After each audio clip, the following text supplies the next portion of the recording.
This episode is brought to you by Muntons Malts, a company that is passionate about providing premium malts to brewers worldwide.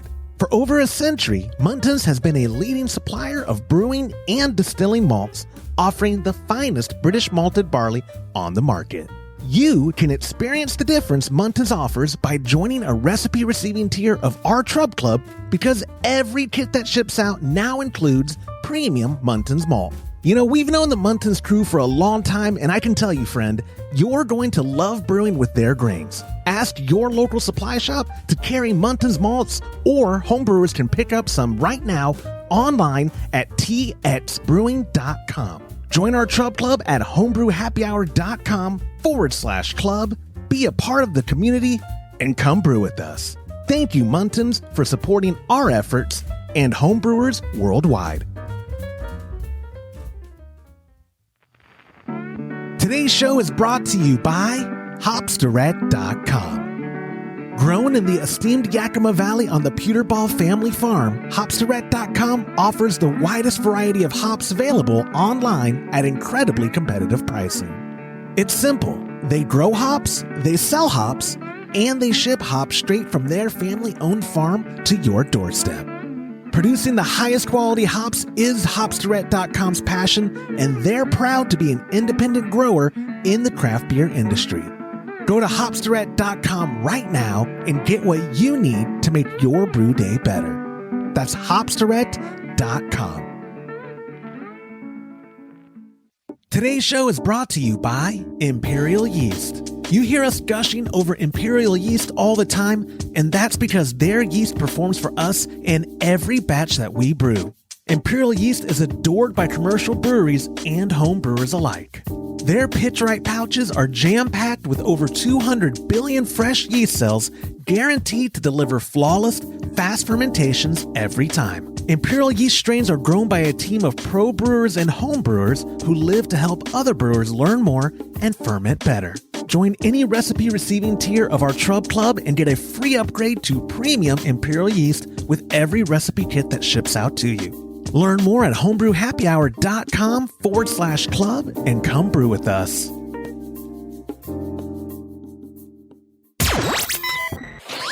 Entertaining shows with content that spreads information and sparks discourse throughout the community. This is the Pearl Media Network. Dealing with rust inside a homebrew keg, the differences between golden ales, blonde ales, and Kolsch, and a pre-game taste test of commercial Kolsch. This is Homebrew Happy Hour, episode 333.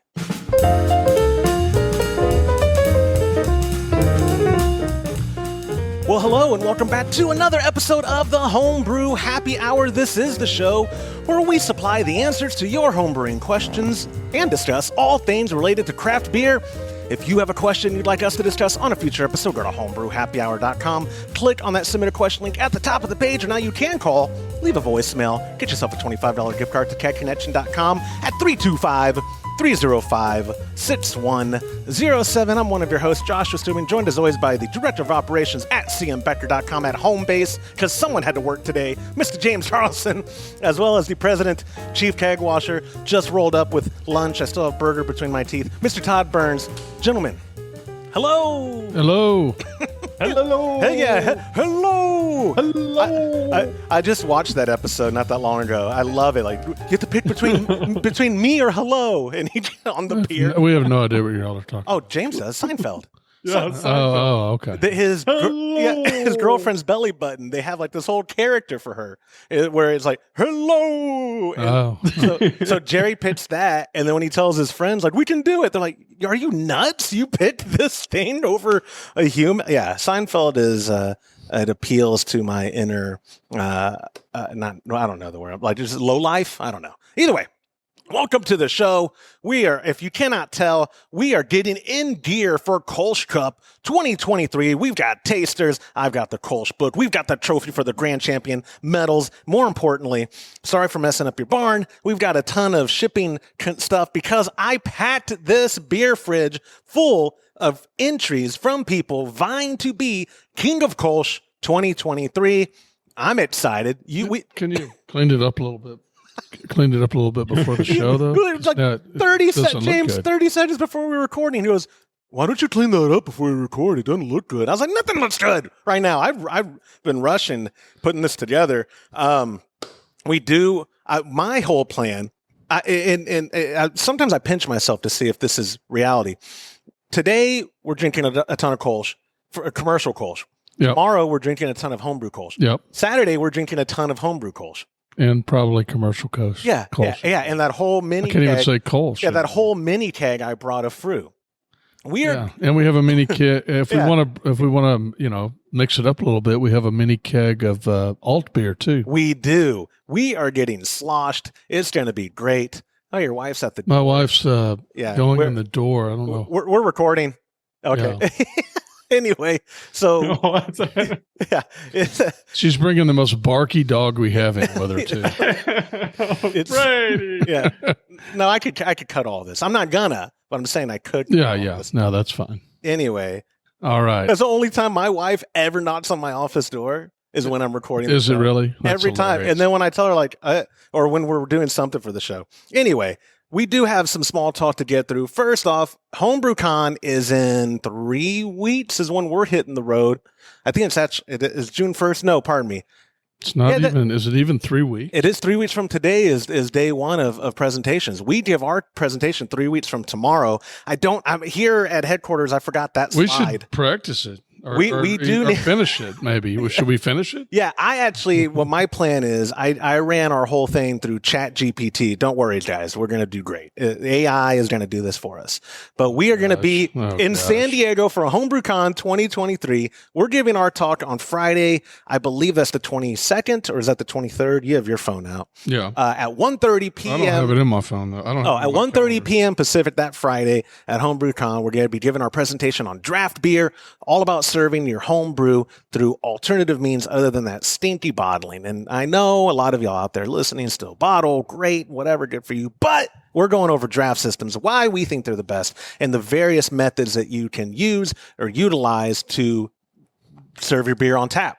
It's the preferred method. Yeah, I think it'll be a good presentation because it's going to go over a lot of things that people that maybe have never kegged before would be interested in, but also a lot of things that people have been kegging for years would have an interest in learning about. So we're going to try to help everyone we can. Yeah, absolutely. I'm very excited about it. We are driving, and you made some itinerary. We're going to stop the first night in Pecos. Yep, Pecos, Texas, because we didn't want to drive all the way through because it's like 13 hours to get to Tucson. So we're going to mix it up a little bit. Yeah, stopping in Pecos and Tucson. On the way home, we're stopping in Carlsbad. It's going to be fun. Yep, we're going to go to the cavern. You've never been. You're the only one among us that hasn't been. I haven't been since I was a child. I've been to Carlsbad. Oh, you don't remember it, I do not really. Okay. Yeah, my dad, he messages me anytime I bring him up with questions. Dad, when did we go to Carlsbad? How old was I?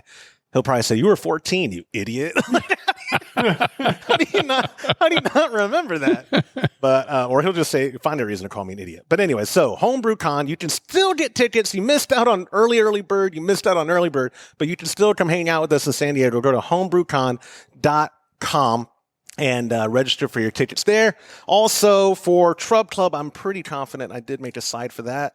Look, you can even see it. I can see it. This is the first time ever. It's so exciting. Look at that artwork too. That's wow, the beautiful nice. Yakima Valley. We are brewing a Belma American Pale Ale. Belma is the proprietary hop from the Pewterball family farm, which is our friends at hopsterette.com. Todd, you made a couple iterations. I think you're taking the one we're going to be brewing as a Trub Club with us to HomebrewCon, correct? Yes. I've only brewed it once. Oh, okay. And it's in there now. It's dry hopping. I've tasted it, but not since it's dry hopped. In fact, I need to check the date, but sometime in the next 3 days, it's supposed to be in there for 5 days. We'll come up probably Saturday. I'll go ahead and keg it. Can I just say we had to order I think crap ton is the proper English. That's a metric thing. Oh my gosh. We ordered a crap ton of hops. Yeah, it was how many pounds? It was a lot. But your recipe, granted, I first looked at it at the 17.5 gallon because that's what you do all your recipes in 17.5 gallons. Yes. And then I'm like, can you do the math for me? You go, dude, dude, just do it. Like, you're the worst. You're the worst. But either way. No, but we have to do it anyway because we have to rewrite it to be able to send it out to people. But you're 17 and a half. I think it's totally unfair to make people think that I let you do the math on it. Well, okay. You're right. You double check my work. But what I'm getting at is the 17 and a half is just an obscene amount of hops. So I was like, oh, yeah, that's right. We got to do it to the 5. Pounds of hops. Converted to the 5. It's an obscene amount of hops. It did not change that much. I'm still not sure how IBUs work. I mean, we kind of talked about last week where the boil time gets the most out of it. You don't really get IBUs out of like dry hopping. Right. Sure. Right. Or even, you get almost nothing after the boil.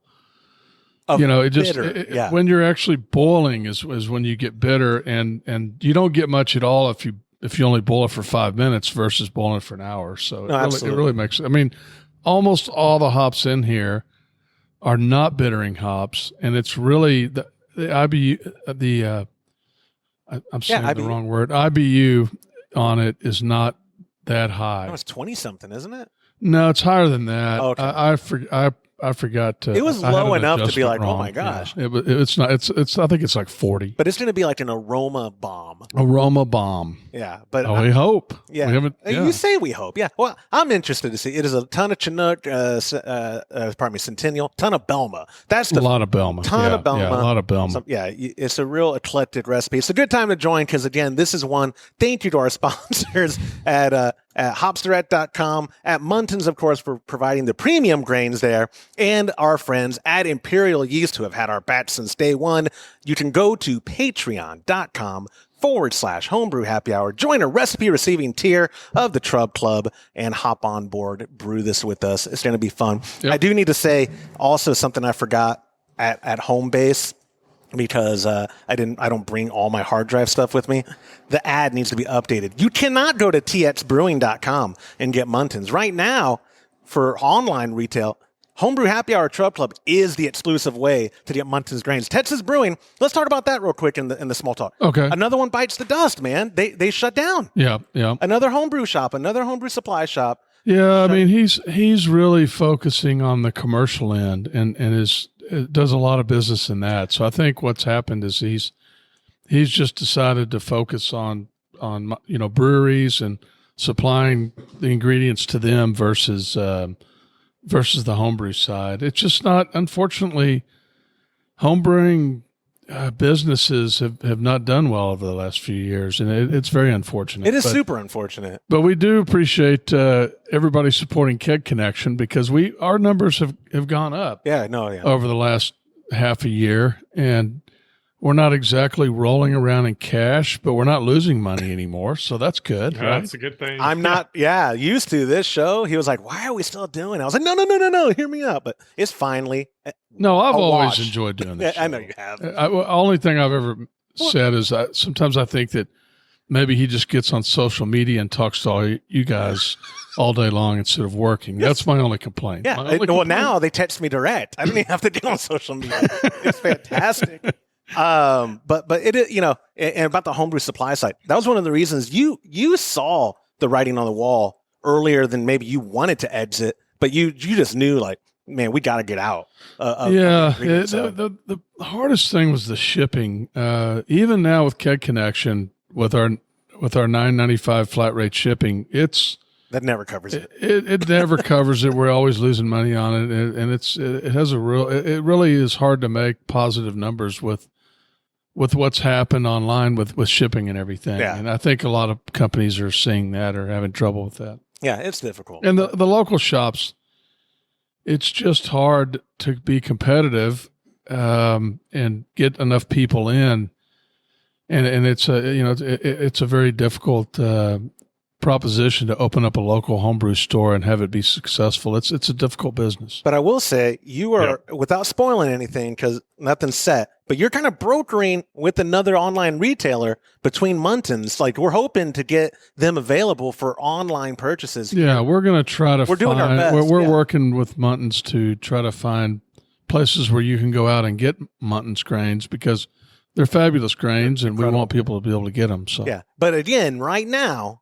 Patreon.com/homebrew happy hour, a recipe receiving tier, is the only way you're getting your hands on them, unless your local store, local homebrew supply shops around the country. Some of them are obviously already carrying it, but their bread and butter has been the commercial side of things. Ton of breweries are using, like, their Planet is just renowned, but we're trying to get the word out more for home brewers. And again, the best way to do that, go to patreon.com/homebrew happy hour, join a recipe receiving tier, and get the delicious Belma American Pale Ale for the month of June.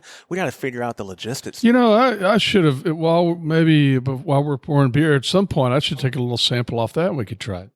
Oh, it is? It's right over there in that fermenter. No, let's do that afterward. Or okay. We can do that after. That's fine. Because today is all about Kolsch. Kolsch, yeah. Todd, Kolsch. good Lord. It's all about Kolsch. So I believe that's all the small talk that I have. HomebrewCon is coming up in 3 weeks. I hope somebody sends us an IPA Kolsch again. I like that. Like the last time? Yeah. You did love it. I hated that. He loved it, remember? I saw Todd. Yeah. Either way. It was good tasting. It wasn't a Kolsch, but thank you for sending me an IPA to help me out through Josh's infatuation. Whatever. Kolsch. Listen, we got all the small talk out of the way. Before we get to the questions and the tasting, it's time for listener feedback. Oh, I love it when we get a voicemail feedback. This week, our buddy Joel from Montana, and he's got an idea for the Trub Club. Hey, guys. I have a question for the awesome Homebrew Happy Hour trio. In my anecdotal experience, I like to join clubs if I can achieve something. For instance, trophies that I have earned. But there can only be one Kolsch Cup trophy handed out each year. What if there were challenges for members of the Trub Club at a recipe receiving level that when they accomplished their challenge, posted on Facebook? Then they could earn a badge. It could be delivered with their next recipe kit. And then it could be sewn on or ironed on. And you could call it the Trub Scouts. If I were able to do it myself, I would, but I am not scout worthy. Maybe a member of the Trub Club would like to nominate Sensei Stubing to be the very first Scoutmaster. I'll bet you $5 that you'll get more people to join the Trub Club if they could show off their achievements. You guys are awesome. Have a wonderful weekend. Joel, thank you so much. That is actually, I like the idea. Yeah, I didn't really understand, what would they do? So, his premise seemed like we would make a challenge of, whatever the challenge, if it was with the recipe, because he was talking about specifically for recipe receiving tier, it would be like that they periodically we judge their beer maybe, or they come up with something with ingredients that we like, extra stuff we send out to that level, or we'd have to shape it. But the premise just being we do little things that they can earn achievements. The only, off the top of my head, I love the badge idea. It'd be hard. We'd have to make stuff that's so generic that we can mass print, because literal badges are not cheap. I looked into it after listening to this voicemail on Monday. No, I'm open to doing something different. I think it's always fun to change things up. Yeah. And do things differently. More club involvement stuff too. Because I've been we treat this is a club, but we could be more interactive with the members than just the recipes going out every month. So we'll figure out. I like the Trub Scouts. I'm telling you right now though, Todd's gonna have to be Scoutmaster, because if I am, things get awkward quick. I don't want to be on national news. There'll be some thing with Trub Club Scoutmaster Stubing. The Trub Scout Master, the Trub Scout Master. Lorena's at home right now going, "It's Trub, you idiots!" I love it. I love it, Joel. Thank you again for submitting that. A reminder, if and when you leave a voicemail, feedback, or for a question to 325-305-6107, you get yourself a $25 gift card to KegConnection.com. I'm already working on the pledge in my head. Oh, Lord have mercy. Yeah, we're going to starting with question. Sure. Our first question is a voicemail. Got himself a $25 gift card. It's our buddy Steve from Texas. Hey, Josh, Todd, James, got a quick question when it comes to keg maintenance. When you detect rust on the inside of your keg, going down the welds and around the top, and also on the welds, can you get rid of that, or is it best to scratch the keg and move on? Thanks for calling. This is Steve from Wesco, Texas. Bye. Yeah, that's a good question. So I saw it behind it when I was looking at all the crap we had back there. I almost put it away. But Barkeeper's Friend works really well for rust on stainless steel. I use it on my brewing kettles quite a bit because I get rust in the brewing kettles fairly frequently. You just get little bitty spots that start, and you put a little of that on there, and it knocks it out. And I think it so help me, James. How do you say that? Passivates. Passivates. I was saying it right. Passivates. It's a little bit. So Passivates. Yeah. Passivates. So anyway, that's what I generally would do. With a keg, you'd need to put one of the things we've done before is taking a stick and putting like a washcloth over it and then zip tied it on and then roll that up and down it. And you could probably get the rust out that way. Cardboard brush? I probably have. I don't think it would work very well. Okay. Because you got to scrub on it, to get it off of there. That would probably do it. A lot of times, we've had kegs that come back, and they're like, "This has a coating of rust all over the inside of it," and it's not rust. It's actually just stained. There's a lot of staining that happens in kegs because these things have been You've been out there for 50, 60 years in some cases. Most of them are maybe only 30 or 40 years in service. So they're going to get things like that. I mean, I don't worry about it a huge amount. If I've got a little bit of rust, if I see a couple of little rust spots, I wouldn't necessarily not keg that day and scrub it out. I've never detected any taste from it or had any issues from it. So I don't worry about it. I don't worry about it a whole lot unless it's like rust, not just, you can see a little speck on the weld or something. It's not that big of a deal. How common has rust been? Rust is not common in my experience with the kegs. You probably have some rust and you just don't notice it. Oh, okay. I was going to say, because stains are one thing. Yeah, and when people call in, because stains are almost a given on the old kegs. Yeah. And people call in and go, oh my gosh, hey, what do? I see this stain. It's usable. I promise you. The stain. Oh yeah, the stains. I mean, if you can't get a stain out, it is not affecting your beer. Right. I would agree with that too. Yeah, and when I say you've probably had some rust, what I mean is any metal has probably somewhere on it will get a tiny little speck here and there. Because gotcha. I mean, right, James? Stainless steel is, people think of it as not rusting at all, but stainless steel does rust. Yeah, it is possible, especially if you've got salt. Like a good example, we had that true 4-keg kegerator at that place I was renting, and I kept finding rust rings on the top, and I was meticulous with it. And come to find out, it was the little salt dish, little plastic beer salt dish. That was what was spilling out around and collecting at the bottom of the base was causing the stainless steel to rust. No way. So salt will do it. Salt, and it wasn't me; it was Clay that I mentioned it to. And he goes, he looked at me like I was an idiot. That's salt. That's what salt does to stainless steel. I did not know that. I was going to say. Remember this? I'm digressing. I do that. I'm not dragging out the question though, but I'm digressing. They gave us at the bar. Y'all just installed that draft system in. They gave us. What was it? Not Modelo. It wasn't Modelo. Or what was it that we were drinking? I think it was Modelo. The first pour, but she put salt around. I've never had a beer prepared like this. Yeah. I'm half Mexican, never had a beer prepared like that.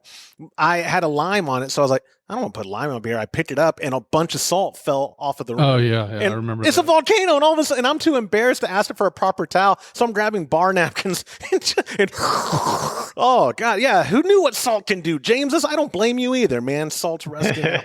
But you were talking earlier, when I said cardboard brush, both of y'all said, no, that's not going to work. What, you're talking about having to scrub. What's the... So you got to actually if you're trying to get let's say you start to develop a little rust on a weld. On the weld, yeah. And you want to get that off, you take the Barkeeper's Friend and you wet that thing down and you put it on there, so you've got a paste of it on there. Oh, okay. And then you rub that. Whereas a cardboard brush isn't going to make enough contact, and and the stuff's not going to stick to it. What you're trying to do is get that chemical on there. Gotcha. And the other thing about Barkeeper's Friend, always remember, you don't want to leave it on very long at all. I think on the bottle, if I remember right, I haven't looked in a long time, but I think you're supposed to leave it on there for like 1 minute.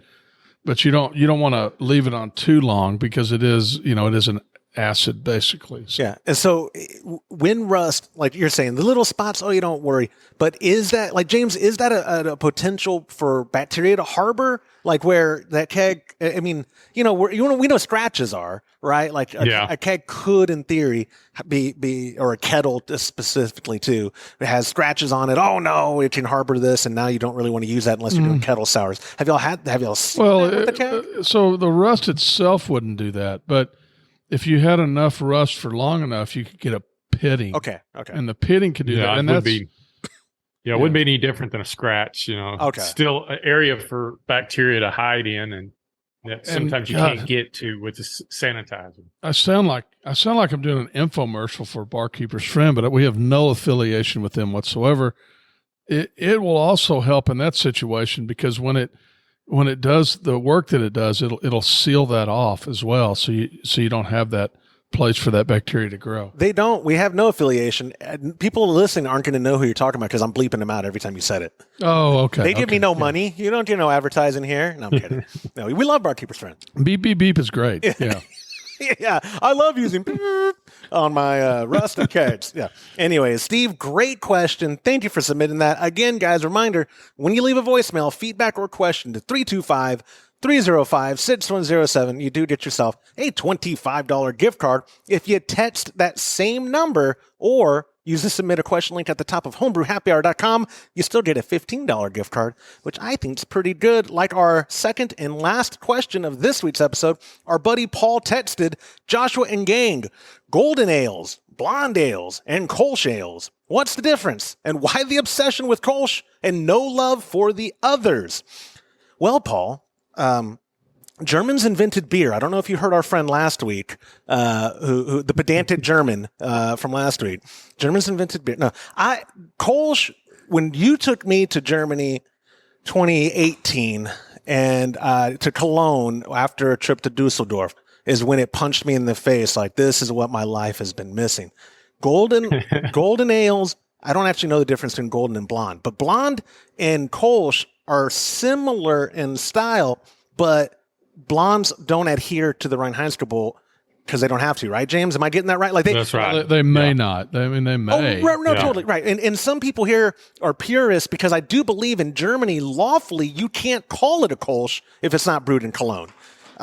Here in America, it's a Wild West here in Texas. I call it Kolsch all day. I don't care what you come fight me, Cologne, city of Cologne. but the difference, I don't actually know. You're my walking BJCP, Mr. Carlson.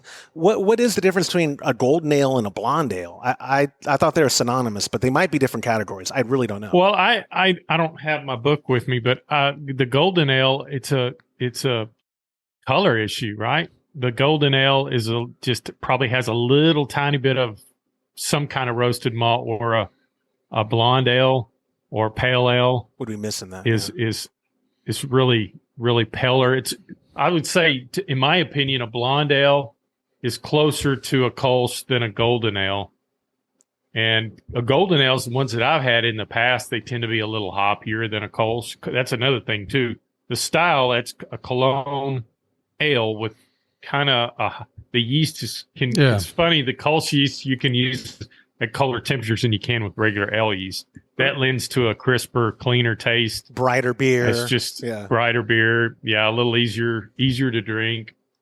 And a lot of the stuff that we see here in the States as far as blonde ales and golden ales, they've got too much hops in them, and maybe the SRM is a little off. And for a Kolsch style. Oh no, go ahead, Tom. They're probably going to use a Chico like an 05 or some very neutral strain, whereas a Kolsch, to me, what really makes a Kolsch is the yeast, because that yeast gives it a very unique flavor, a flavor that we all like. I mean, when I took you to Germany, we went to Dusseldorf and Cologne, and there's two beer styles, and Kolsch was my second favorite of the two. Yeah. So I'm certainly not what you would call I love Kolsch and I enjoy Kolsch, but I don't necessarily drink it that often. I tend to drink a lot of different styles of beer, almost every kind of style of beer.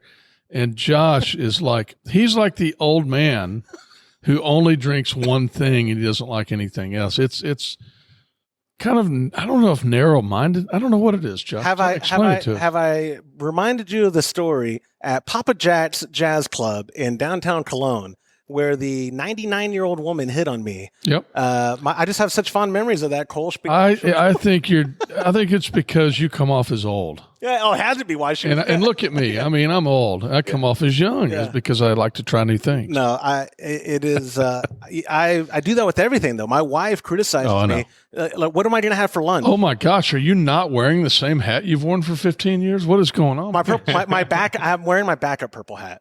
My backup. I mean, not right now. I'm saying. You're right. Context. My backup purple hat's in the car. I've had this white hat for about 8 years. Okay. My original purple hat, it's the 10 or 11 years old. It's getting there where I only wear it for special occasions.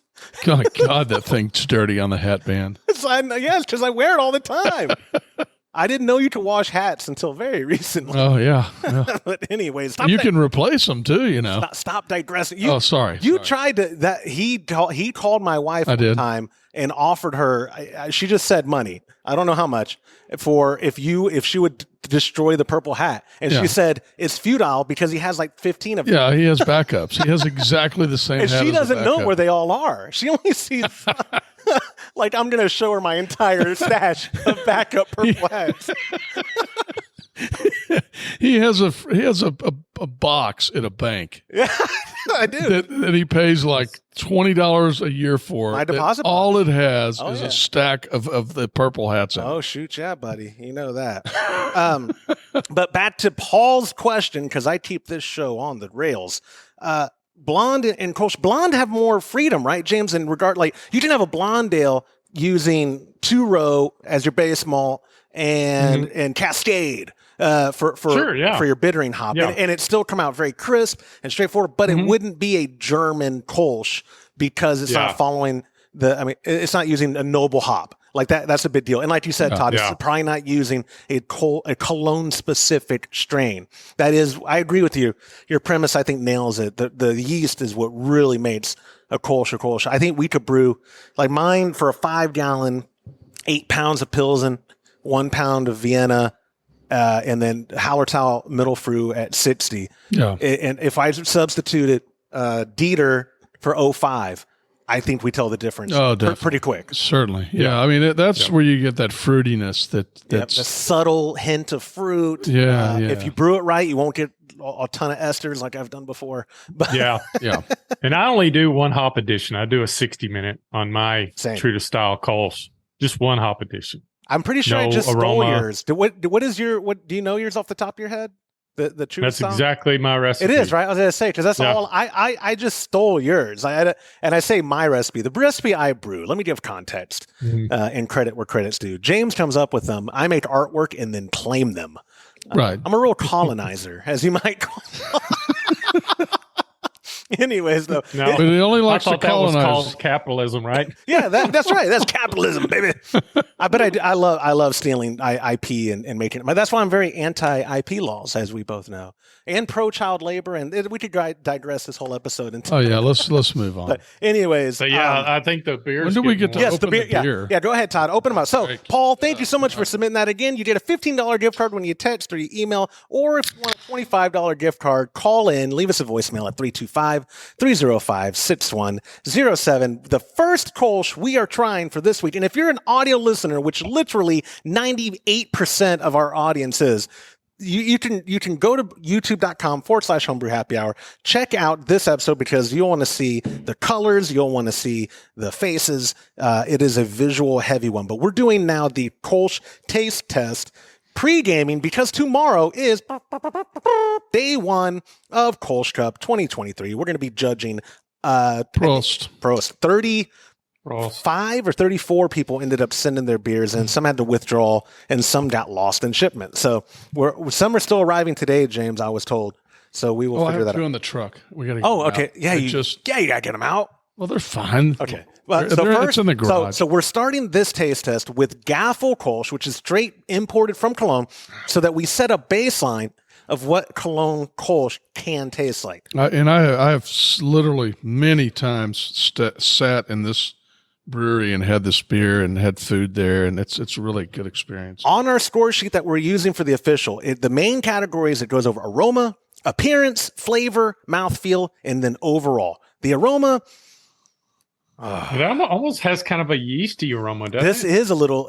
You're like, I know what you mean. It's yeah, it definitely doesn't have that fruit aroma. Mm-mm. well, I would argue the fruit aroma is nothing. It's almost just perfectly. Yeah, it should be very subtle. I'd put through over this. Me too. All I could get was a mini keg of it. Otherwise, we'd be tasting it. This is, though, on appearance, crystal clear. It's beautiful. You want a straw color? Yeah. It's got good head retention. It's got really good body. It's a real light bodied beer, very delicate. Now, is carbonation in a no? Yeah, I guess it would be technically right. The carbonation's on point. Yep. Like I said, the color. This is so the aroma is a potential 12 points. If you were judging this, Todd, what would you give it out of 12? I would give it like an 8 or a 9. I don't get that fruity smell that I get in a lot of Kolsch's. It's very, very dry. I like the beer, but I like really dry beers. So well, that's what I'm saying. It's not a perfect aroma. That's why an 8 or a 9. I think it's good. It's definitely in it's delicious, and I think a lot of this could be. This is actually bottled in Cologne, so it took a while to get here in the States. So absolutely could be. In my opinion, the lighter beers are better when they're younger than if you've got a lot of crystal malt and you need to age it a long time, kind of like your Kentucky barrel stouts, bourbon barrel stouts. Yeah, they are actually better aging than you would on a Kolsch. It's too simple of a beer to not. I can't wait to do a Kolsch suicide, by the way, James. I love your idea. Pour them all at the end. So with flavor, I like you said, Todd, I believe it's on the drier side of things. It's definitely dry. Crispy. Yeah, but it seems balanced. I like the balance between the malt and the hop. Like it's not neither one of them punches you in the face like a Kolsch shouldn't. You shouldn't have Kolsch. That's the way it should be. It should be a balanced beer. It should not be over hopped. Should have a light, delicate body. Good, clear, bright straw color. You know, it's got mouthfeel. Or a little bit more. It's got little hops. Yeah. But it's subtle. It's balanced with but I mean, it's not like some on the lighter end beers that almost never. Right. Well, and it's a lot of it for me is present on the back end of the drink. Like I'm tasting the hop, the bitterness more on the back end as opposed to very noticeable on the front. So for the mouthfeel, I'd say it's pretty creamy. It's got that. I mean, it nails that for what Kolsch is supposed to be. About to open the next one. Yeah, let's have another. Hold on. So overall impression, though, we're going through these main categories. Overall impression on that, Todd, you think like you or James earlier said, Früh of commercial beers we can get over here. And by the way, guys, Früh is actually really hard to get now in Austin. That's why all I could find was one mini keg of it. And damn, that's terrible. It's terrible. But for commercial beers, we can get imported here. Where does this rank for you in regards to like Reisdorf, which he has on the table, Gaffel, and Früh? Like, would you put this right in the middle? Because Früh is a little bit more on the cloudy, fruity side. Like that describes more of what you like in the Kolsch, Todd, or where does Gaffel sit? I mean, I like it, but it doesn't taste as much like a Kolsch as some Kolsch's do. It doesn't hit my. I really like the beer, but it doesn't hit all my buttons for a Kolsch. Interesting. Okay. And that's strange because it actually. Here's the way I look at it. You know, when you go to Cologne, we always go to Peter's, and then we'll go to Früh, and then we'll go to Gaffel, and y'all all know that's my favorite go-to. Perfect Kolsch is Peter's, it is. And then Früh is right below it. Dome. I think to me the difference between Früh and Peter's is Früh seems to be a little fruitier. It is tasting than Peter's. So it's a little tad off balance in a good way. Gaffel is good too. I think all of these beers are genuine 100% Kolsch beers. They're just a little different. Yeah, and I was calling it, I think, gaffle, because I want another German to call in and correct me on this episode. When I'm like, is it gaffle? No, I have no idea. You called it gaffle, and that sounds right. I call it gaffle. We're having Riesdorf and gaffle. It's actually James, because you're remote, and I left the beer with you. What do you have? Do you have them all on your desk, or what do you? No, I need to go get it. Yeah, go as he goes and grabs them. This Dom is one that I like, but I can't. Let's do the rice. We'll do the Riesdorf next. There's another one that's I'll find it later, but I have a big that larger glass, and I really like that one. You want to crack open the Riesdorf? So this is our only other German entry for the taste test, because the mini keg of Früh I'm not opening right now. We're saving that for after the finals of Kolsch Cup. Thank you. Don't get my equipment. Now look at that. The colors. Look at that. I would actually say the gaffle is more straw. It's more blonde. The Riesdorf is extremely clear, very bright. And unless that's just my hand behind it. Yeah, I guess it is. Look, they're so similar in color. We're opening the Riesdorf, Mr. Carlson. Okay. And I left a little bit of gaffle in my first pour so I could compare the two German ones next to each other, and visually both spot on. That straw, pale, bright.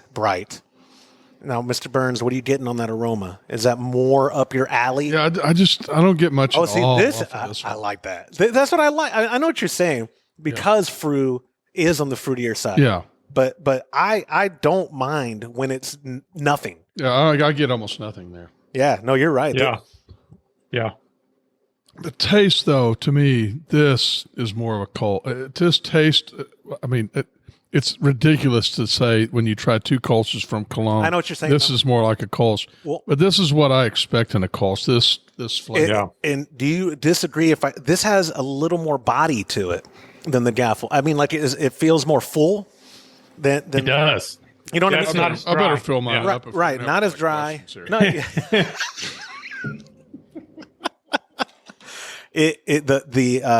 the flavor, like you said, nails it. It's a good balance. It does a little bit. It's not as dry. It's not nearly as dry, but it's not as airy as Früh.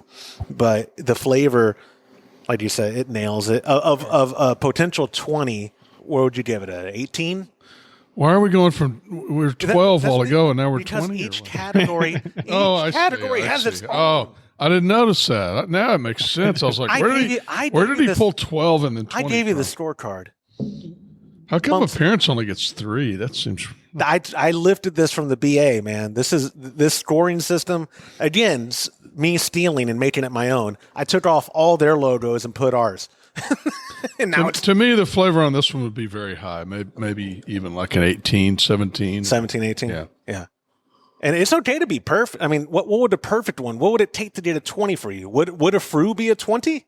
I definitely think a Peters would be. There you go. Yes. Okay. Yeah. There you go. Yeah, I don't know if I would give Früh a 20. No, I don't blame you. Yeah. We'll be close. Maybe 18 or 19. Well, and I'm always in agreement with you, dude. If Peters imported, I would change my tune about what I told people to buy locally. Like, Früh is my favorite we can get. And unfortunately, I don't know how much longer we can get it for, but Peters, I agree with you completely. The first time when you took me there, I was like, oh my God, let's just hang out here. Yeah. And they had... That's a cool place to eat, too. I was going to say, their food was phenomenal. Yeah. The whole thing was great. They got that one, it looks like a phone booth or something. You can go in and sit down. There's a little table, and it's just really cool. Oh. And then the people that actually serve the beer there, like a lot of places in Cologne, actually, they kind of, if y'all have ever been to that place, Dick's, there's one. Last Resort. They're in all really, really touristy places, but basically you go in there and they abuse you. And that's kind of the way it is in Germany when you go to the places that serve Kolsch, except they stop doing it if they start to, if you're a decent person, they get much better as the night goes on. But when you first sit down, you feel pretty abused sometimes, right, James? Oh, yeah. Yeah. And you know what we found, and we talked about that, when you tip them, completely change their attitude. No way. Have you ever noticed that, Todd? Yeah, and They also get just I think unfortunately they get a lot of jerks in there because they get a lot of Americans and other people that aren't from Germany that maybe you're drinking too much and are rude and if you're just a decent person to them, they tend to get a lot nicer. I agree. So overall, of the Reisdorf, between the two German options, and you're trying to show your buddy who pulls up what a German Kolsch should taste like, which one are you picking? Yeah, the Reisdorf. Yeah. What about you, James? Yeah, same thing. Okay. I'm going to get the trick question. I'm getting the mini keg of Fru out. What do you think?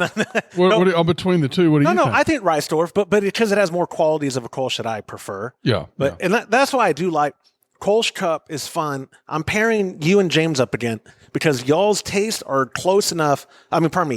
Different enough that it will be good for judging those beers. And I'm assuming Wes's and I's are going to be different enough too. But like you and James are my go-to of like what you think nails like for an alt beer or for a Kolsch.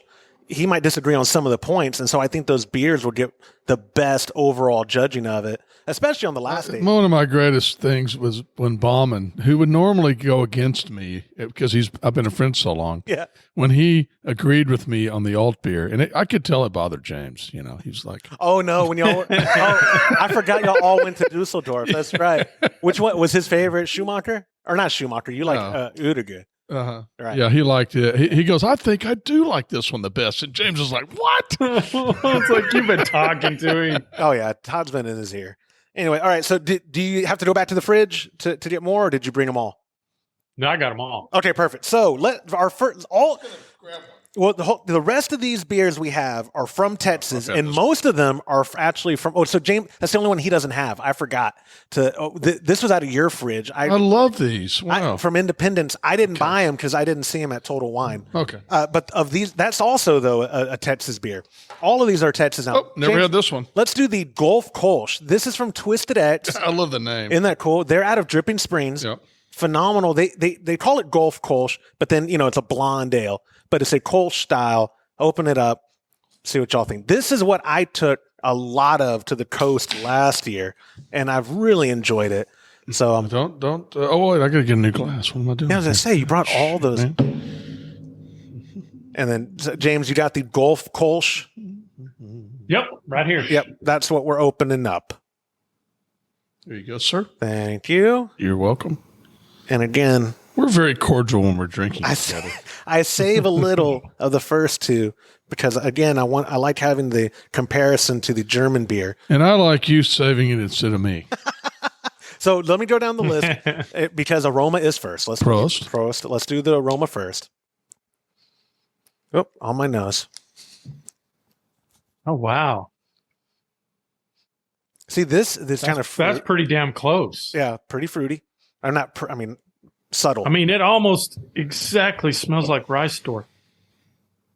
The appearance, the clarity is absolutely there. I love the smell. The carbonation. Look at that head. Look at the head retention, man. I mean, it could have been your perfect pour. Yeah. What else is under the appearance? Color, clarity, and head. Color nails it. It is, like you said, James, that pale straw, blonde look. Mm-hmm. They nailed that. Yeah, it's beautiful. It's a beautiful Kolsch. It's a beautiful beer. I can't get over that pour, Todd. It's got a great aroma. It really does. Yeah. And I taste more of the sweetness in that aroma. I don't know if sweetness is the right word, but I taste it. I guess you do kind of taste it in a way too, but I smell more of that, a little bit of the fruit. It is nice and creamy. That mouthfeel. It is. That's a delicious beer. That is so good. Is this y'all's first time having it? Yeah. Mm-hmm. Yeah. I've never brought. Go ahead. It's definitely not a Kolsch, but it's got a finish in the grain, the malt. Did y'all taste that on the very end? It's got a malty finish. It's not heavy. I mean, it's very subtle. So, in your opinion, on the sweeter side, definitely. So, in your opinion, because if I was blind taste testing between what is this a blonde or a Kolsch? I don't know if I would have been able to distinguish it. What to you, James, do you think means like it's not quite a Kolsch? Well, you can taste the yeast difference first of all. Okay. Without a doubt, the yeast produces that Kolsch bite and that Kolsch flavor. This obviously is a blonde ale. It's not advertising as a Kolsch, but you can tell it's not. They're not using Cologne strand of. It's It delicious. is interesting how they call it a Gulf Kolsch, A play on words. Yeah. but then below that it says blonde ale. I always assumed because Which again, a Kolsch is technically a blonde ale, right? Because it's an ale and it's blonde. Well, you color. should have by color. You should have answered that in Paul's question. I always thought it was a play on words, but like you said, James, they've never said this is a Kolsch. I've also always thought they were being proper and calling it a blonde ale because they're not brewing it in Cologne. That's what I always Absolutely. Assumed. And I would say this, that if you like German or Cologne Kolsch beers, you'll love this. Oh, I agree. It's a great commercial example. And also, I'm a sucker for artwork. Look at that can. Oh, yeah, it's great artwork. It is beautiful. This is like going down to Port Aransas, setting up on the beach and just cracking open a case of this. Whoo! And what is it finished at? It's like 5%. Yeah, 5%. Wow, you drink a whole case of it? Well, over like the week I'm here. Golly, judging my judster. The mouthfeel, like I said, full, creamy. Like you said, James, at the end, a bite of malt, but not punch you in the face ever in that whole experience. Great lawnmower, great summer beer. Like James said, a fantastic example. If you like Kolsch, you'd love this. Absolutely. Moving on, let's do. Oh, I want to hear y'all's opinion before we drink too much. Get the Cruiser Kolsch. This is from our friends over at Real Ale. They just introduced. It's called their. Oh, that spider's still alive. I didn't know that. Where was the spider at? In the glass, in the dome glass. Oh, is that a? Oh, it's a wolf spider. I was gonna say, is that a recluse? Oh no! Don't touch it. Yeah, poke it and see if it does. Is he still in there? Oh no! You put it on a drying rack. One happy spider, man. He just had a nice beer. Could you open that up for us, sir? Sure. And move your dirty glasses. You're mixing up your dirty with the clean. Oh no. You said earlier we're cordial when we're drinking, but there is a tipping point always with us. Yeah, when you're a jerk. Cruiser Kolsch, James, is what we're opening. The Real Ale Cruiser Kolsch. Again, all of these so far are nailing the color. Now, I don't know if it I don't know if it was a bad pour or if it's undercarbonated. Here, I'll give you this one. Okay. There you go. Look at that pour. I poured that one. I just took it and poured it from way high because I wasn't getting much of a head on it. Again, comparing it to the first, all of them so far have nailed that color. Oh, yeah. Beautiful. Beautiful looking and I keep going to, they should put appearance first instead of aroma, because isn't that the easiest one to start judging at than aroma? But either way, aroma's first, so let's do that. Oh, and this one, Real Ale has been a beer that we've liked for many years. The brewery is phenomenal. Like James said, I think before we were recording, or maybe you just said it, they don't make a bad beer. Like Real Ale, all of their lineup, even their Belgians, Todd, are about the only Belgians I enjoy when I drink. Remember, what did that Fireman's 4? Yeah, that was my introduction to craft beer, or that and Shiner, and that's a blonde. But they made this specifically as a Kolsch because they are known for their blonde ale, the Fireman's 4. This is different. This doesn't taste like Fireman's 4. Go ahead. Oh, my dad, the Devil's Backbone. That's their triple Belgium. Yeah. Well, my dad had the Fireman's 4 one time, and he goes, "Wow, this is really good." So he was like, "Oh, I went to Sam's Club and I got some of that beer you told me about. Man, I don't remember it being so strong." Well, he had not bought Fireman's 4. He bought the triple. And I mean, he was like, "I had 2 of those. I had to go to bed." Remember their old Eric Odershock or whatever his name was, the old. Oh yeah, sure. Yeah. He grabbed how many? I mean, he was getting us sloshed off the line. He would grab one and be like, "Here, drink that." We drink. He'd be like, "Here, have another one." Off the line. Yep. Anyway, so aroma. I'm getting more fruit notes in this one. This has probably been pungent. I don't know if that's derogatory, but this has been the most noticeable aroma for me so far. Maybe my aroma's not working good today. You don't. Really? You don't get anything? Here, try this one. I mean, I definitely get It's there. Man, it's there, but it's so subtle. It's pretty subtle. Well, all of them have been subtle. I don't know. The Goffle was No, pardon me. You're right, because that one was like yeasty, like you said, how you described it. The gaffle was but this one has more. It is subtle, fruity. Shake it up a little bit. I can smell it more. It smells like. See, I love it. I love this Kolsch. I just tried it for the first time maybe 2 weeks ago, and it's been my go-to domestic Kolsch. It's very light. Wow, it is. It's very light. It's an alcohol. 4.5. Yeah, that makes very light. That's a very good beer, and it is. It's more Kolsch than the blonde ale. Definitely, and it kind of has. Yeah. They used the Kolsch yeast in it. Well, it has that Pilsner-esque bite, like the Kolsch bite that we talk about at the end.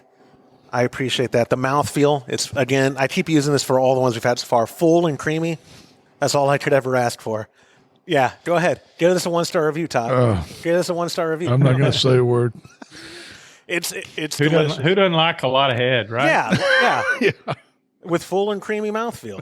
Exactly. Yeah, that's go ahead, Todd. What you get with this. Yeah. Did I mention I'm married to a white woman and I speak on their behalf? Now I'm just reading her 1-star review verbatim. I'm sorry. Digressing again. Yep. Anyway, I think so far of the domestic, the two we've had so far, Kolsch is good. This is my favorite Kolsch so far that we've had. Including the German? Oh, pardon me. I said domestic. All of the ones we've had so far, this is my favorite Kolsch so far. Okay. Cruising. Yeah.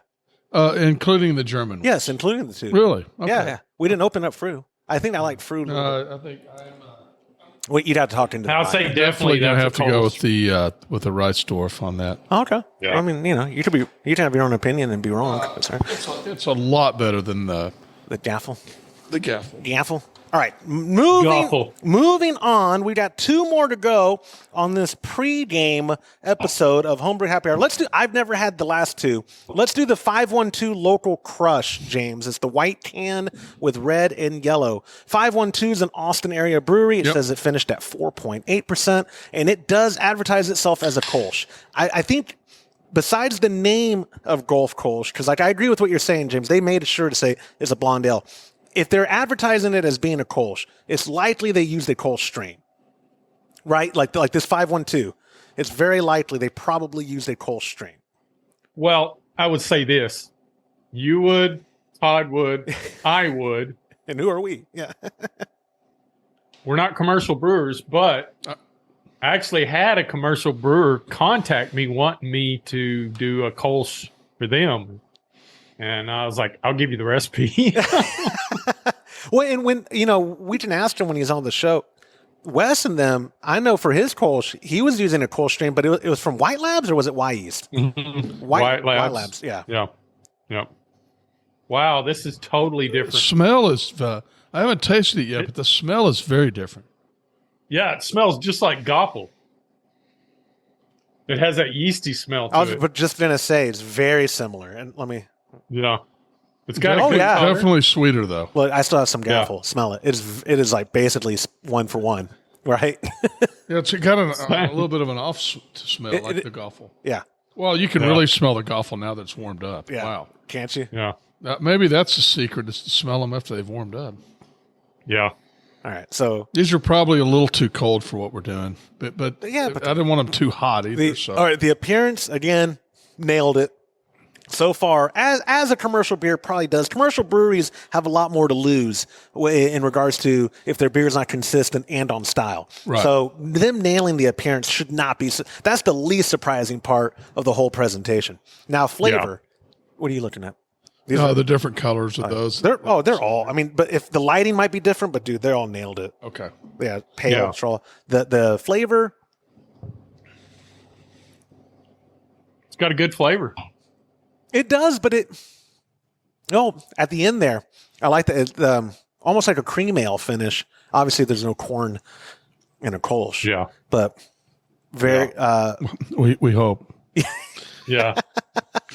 Yeah. Yeah, the brewer's going to hunt us down and kill us if we said that. Yeah, if we implied that. Yeah. Yeah. I just mean it has that nice subtle. I always say biscuit finish, and someone before us told me that's not what biscuit finish means, but that's what I get. Well, to them. Yeah, well, that's what I said. I was like, it's 2023, bro. Words don't matter. Yeah, everything's subjective nowadays, so that doesn't surprise me. That's good. It is on the sweeter side. Mm-hmm. I feel the sweeter more in my cheeks than the other ones I have. Does that make sense? Isn't that funny how my cheeks do the same thing? Do you know what I'm talking about, James? Yeah, absolutely. Yeah, it could be. What is that? But it's not cloyingly. No. It's just real super subtle. Absolutely. No, it's delicious. So yeah, that's a good. I'd say that's a Kolsch for sure. And the mouth feel is subtle and creamy. Mm-hmm. But I'm with you, Todd. I taste just a slight flaw in that. It's definitely got a bite at the end. Yeah, well, that's kind of a cabbagey aftertaste. That's what I say when I mean biscuit. Like right before it goes all the way down, it's a bite, like a bready almost. I mean, I do like it. I could sit and have a few of these, but it does have. There's something on the end that's not right with it. If we were in Cologne and this was one of the places we went, I would probably go.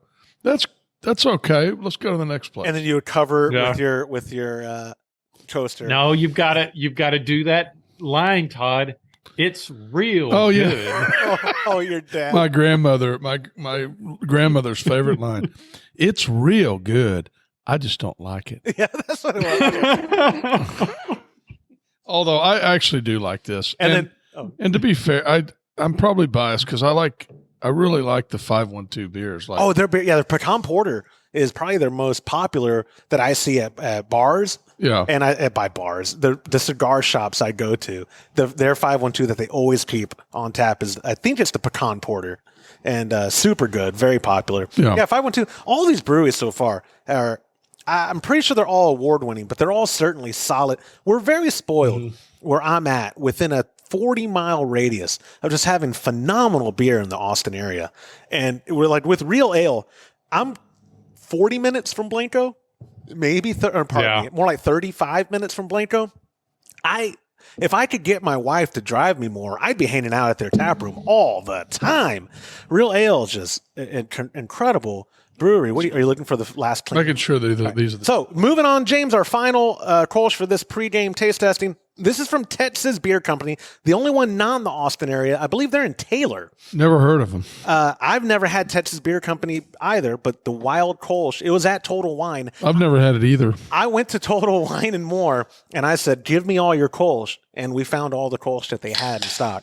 And wow, you did good. I'm impressed. Yeah. I can't believe there's this many Texas Kolsch. Isn't that incredible? That's amazing. This time for Kolsch Cup 2021, when we last did it, there wasn't, James. There wasn't this many Kolsch. I'm hoping that I'm part of the revolution of Kolsch. Yeah, absolutely. Look at that. That's beautiful. Yeah. So aromas first. I forgot. I keep doing we need to switch appearance and aroma. Appearance is what I want to do first. Oh, wow. That's... Maybe maybe mine's not working. I don't smell. Maybe, you know what? Do I have too much head? You gotta do it now. Oh, whoa! What is? Wait. It's because of the. I think once you get it out of the glass, you can't smell it as well. This is a honey Kolsch. So what we should probably do is when we're doing it tomorrow, we should not fill it so we can get the. I agree. Better. Okay, the honey comes very. Is it say honey on here? It doesn't say, I guess, but.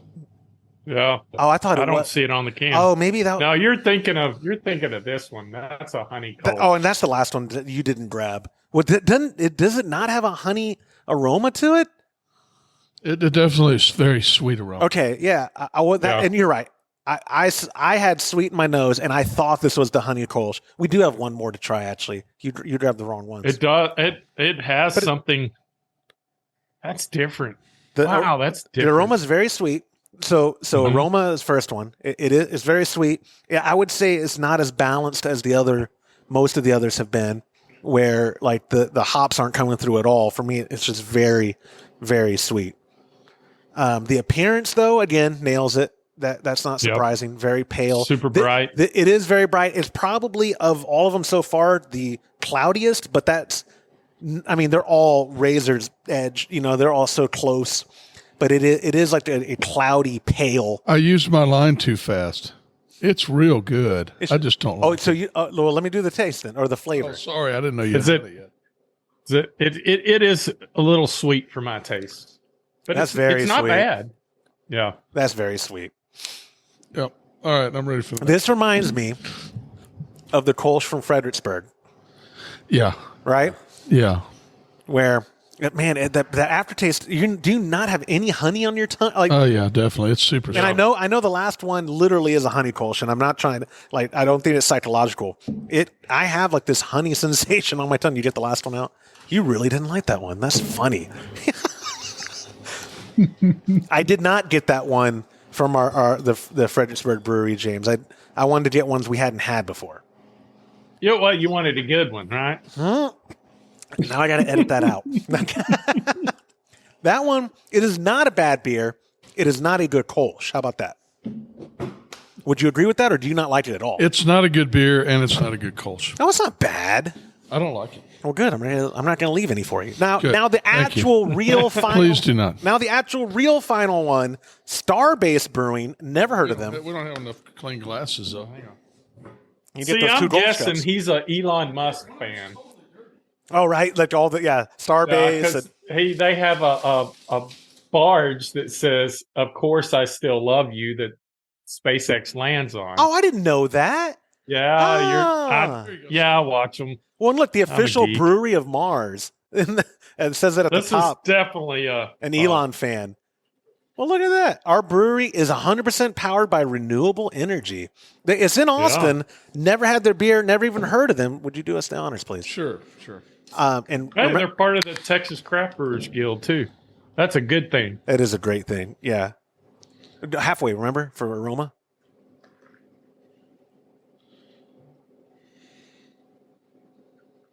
Now, funny enough, because this does say honey, it is not as nearly as sweet. No.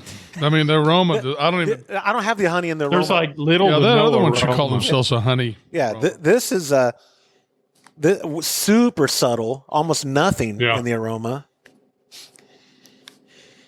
I like that. Oh wow! It could use more. Like right now, it's wow, that's really good.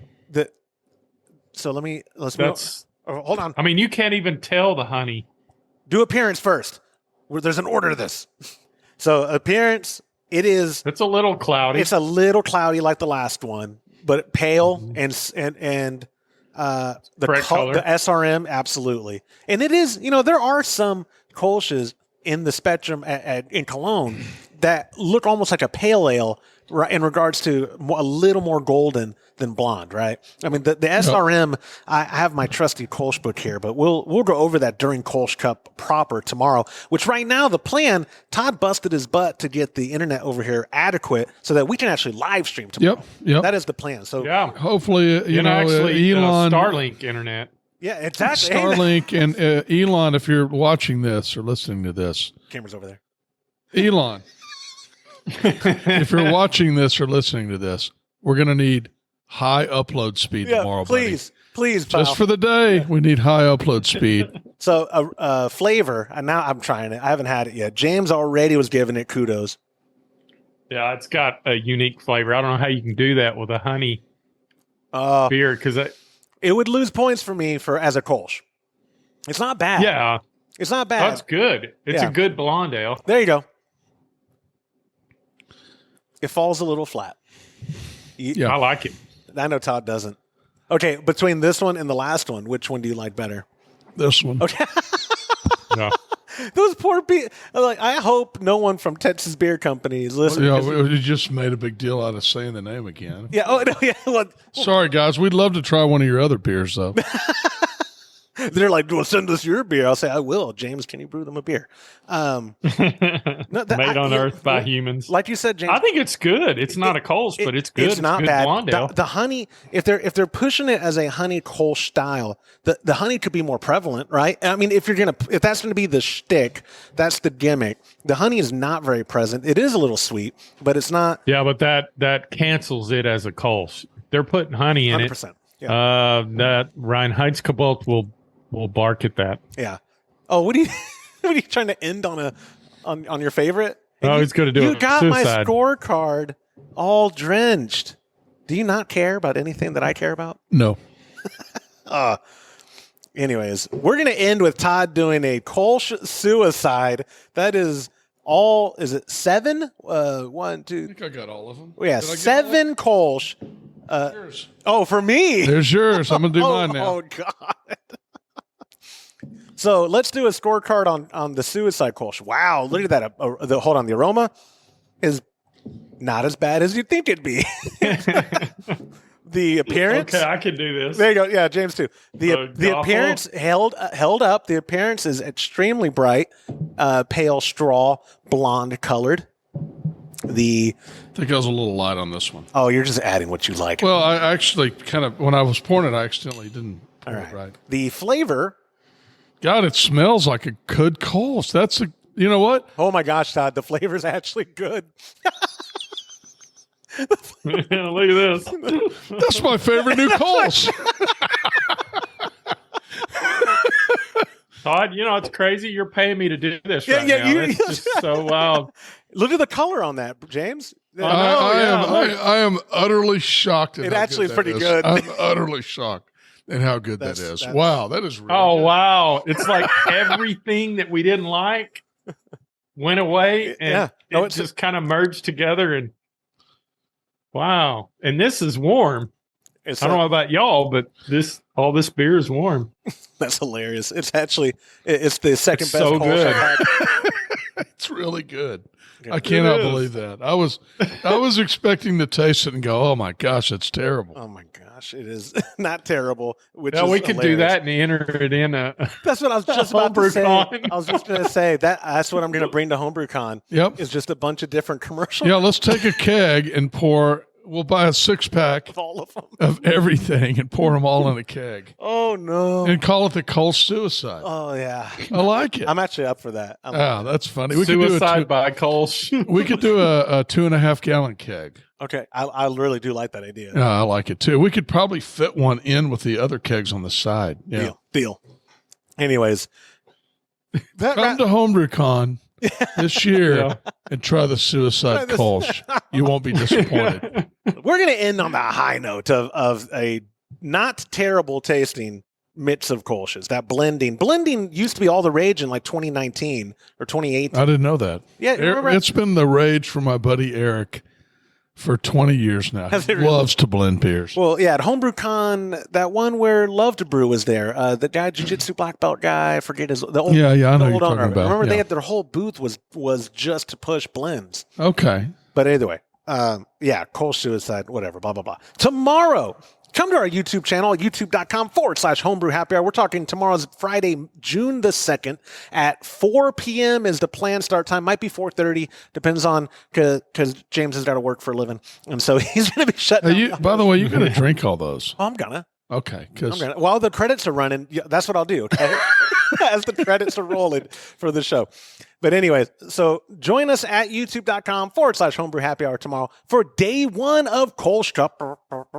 Then Saturday, we'll wrap it up. We haven't determined a time yet Saturday, but I think, James, you agree with me. The earlier, the better we can get started. Yep. So probably start streaming at like 10:30 a.m., at the latest 11 a.m. And that'll be half of the entries, so we can determine who gets the Kolsch Cup. I'm very. You have to talk into the mic. Sorry. Oh gosh, and they can't see you. Oh, and you're just. Oh. I'm very excited about this award because people have been coming into my barn now for 3 weeks and going, "Oh my gosh, what did you get that award for?" Yeah, they really have. It's been somebody else. I posted a photo of my personal Instagram with the caption about the Kolsch Cup, this or that, and people don't read captions. They go, "Oh, congrats!" Yeah, Exactly. You dum-dums. Anyway. Oh, yeah, I was standing up and I'm above the camera, aren't I? You were above, yeah. There's a whole monitor here for you to see. Oh, yeah. Anyways, it doesn't matter. You have your own set of rules. But either way, all the fun. Go to youtube.com/Homebrew Happy Hour for more information, or follow us on social media, instagram.com/Homebrew Happy Hour. All the details for everything is there. KolschCup.com if you want to see the rules and the score sheet we're using and all that. Very excited to get this started and going. James, I appreciate your time, my friend, and I know it was twisting your arm hard to get you to drink with us. Oh, I appreciate all this beautiful beer. Anytime, I've got more for you, because you're going to be hanging out with us at the barn most of tomorrow, all of tomorrow evening and most of Saturday. Did you bring your swimsuit? Are we going to the pool? I did bring my swimsuit. I might even wear mine today. I bet that water's cold. No, it's not bad. I've been getting in it every night. Yeah, but you're going to wear a swimsuit tonight. Yeah, I'll make an exception, yeah. TMI. James, thank you so much for your time, boss. I got to edit this first. Enjoyed it. We will see you all for Kolsch Cup tomorrow. Thanks, everyone. And that will do it for this episode of the Homebrew Happy Hour. If you have a question you'd like us to discuss on a future episode, go to homebrewhappyhour.com and use the submit a question link at the top of the page, or you can call, leave a voicemail, be Todd's best friend to 325-305-6107. Thank you to our show sponsors like Munton's Malts, premium grains for a better brew day. If you aren't already brewing with Munton Malts, give them a try exclusively when you join the Chub Club at patreon.com/homebrew happy hour. For the best hops available online, give our friends at hopsdirect.com a visit. Pick up what you need for your next brew day. Also, get a pack of Imperial yeast along with premium recipes from us when you join the Chub Club. Go to patreon.com/homebrew happy hour and come brew with us. On behalf of Todd Burns, James Carlson, and the Pearl Media Network, I'm Joshua Stubing. Let's chug some Kolsch.